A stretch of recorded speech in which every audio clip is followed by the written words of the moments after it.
This GCSE physics calculation question is worth 5 marks, so that means we're going to have to use multiple equations to work it out. So what are those equations we could use? Let's have a look at what we've got.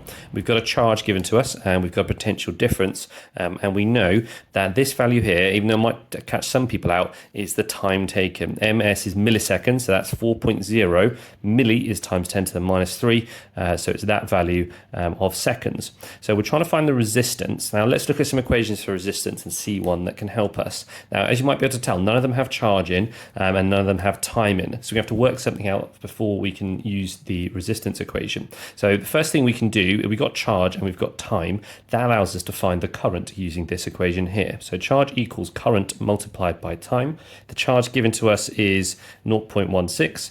The current is, which I think we're trying to find out, and the time taken is in milliseconds. So therefore we make sure we have to convert that into seconds.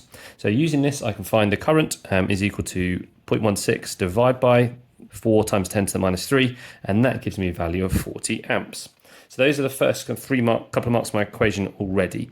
Now I've got the current, I can go back to these equations and say, well, now I've got current, I can actually use V equals I times R, Ohm's law. So I've got the potential difference.